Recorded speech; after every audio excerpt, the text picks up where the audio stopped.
kikubwa.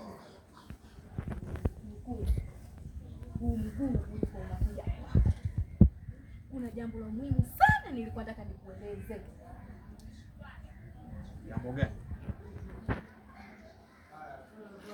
Pale kuna matidawa. Sasa hivi. Aftershot. Okay. Pale kwa matidawa sasa hivi.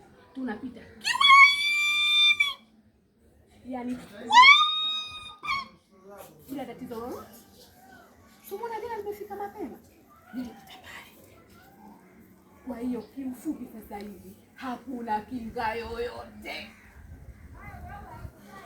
Wewe jambo ni zuri sana sasa. Ndio maana nimekuja kukueleza. Sasa inabidi tupambane tupate hiyo 10,000. Kwa sababu tukipata hiyo 10,000 tutakuwa na nguvu zaidi. Na hakuna mtu yoyote atakayetugusa wala kutusogelea tukiwa na hiyo shilingi 10,000. Hilo jambo mkuu niachie mimi. Cha ugwadu.